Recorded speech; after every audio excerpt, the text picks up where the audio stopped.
Hey, what's up mga kaballers? Maligayang pagbabalik sa aking channel. Halina't pag-usapan natin ang balita patungkol sa kailangan pa rin nga daw ng OKC magdoble kayod kontra sa Minnesota Timberwolves. At ang balita naman patungkol sa nagparamdam nga daw si Jordan Poole na gusto nga daw nitong bumalik sa Golden State Warriors. Tara na't pag-usapan natin yan dito sa Basketball Hot Shots.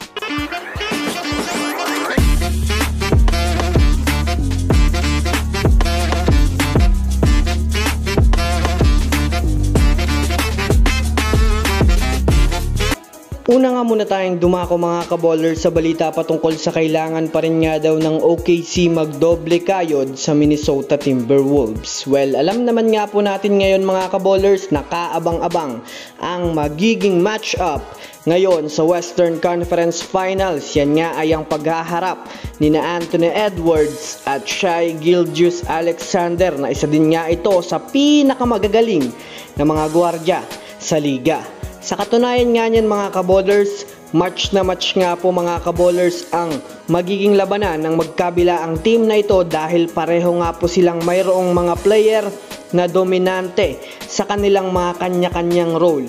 Base nga po mga kaballers sa nagiging espekulasyon ng mga eksperto ngayon ay kailangan pa rin nga daw mga kaballers ng OKC na mag-ingat sa Minnesota Timberwolves. Ito ay dahil na rin naman sa sobrang ganda nga po ng rotation ng Wolves pagdating sa paint. Bukod pa dyan, mayroon rin nga ang Wolves panapat sa mga offensive player ng OKC kaya talagang nakaka-excite nga talaga ang darating na matchup ngayon sa Western Finals. Para sa kaalaman ng lahat sa mga gustong makapanood mga kaballers at masubaybayan ng mga teams na kanilang gustong magkampiyon ngayong season ay maaaring bisitahin nyo lang mga kaballers ang FB page ng Keropi PH at i-message kung gusto nyong mag-avail ng NBA League Pass sa halagang 300 pesos ay di nyo na kailangan umasa sa mga live streamers para makapanood ang mga laro. Again, one-time payment, pwedeng makapanood ng live games until finals na yan mga kaballers at ilalagay ko sa comment section ng link. Samantala, dumako naman tayo mga kaballers sa balitang nagpaparamdam nga daw si Jordan Poole na gusto nga daw nitong bumalik sa Golden State Warriors.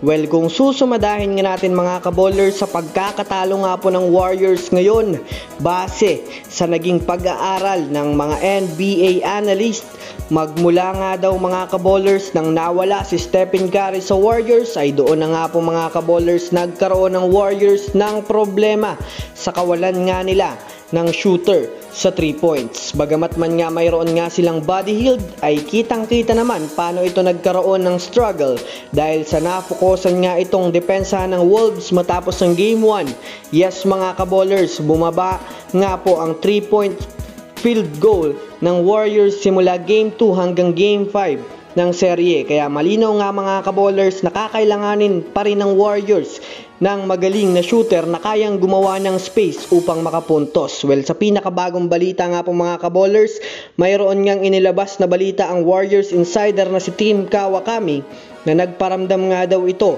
sa Warriors management sa pag-post nga daw nito sa social media ng pagiging warrior niya, na kung susumadahin nga natin, naghahatid nga ito ng kakaibang aura na gusto nga daw nitong magpatuloy bilang warrior muli. Ano sa tingin nyo mga kaballers? So yun lamang mga kaballers, yan lang naman ang pag-uusapan natin ngayon. Pindutin ang subscribe and hit nyo na rin ang notification bell para sa mga susunod na updates sa mundo ng basketball. Again, this Basketball Hot Shots. Thanks for watching.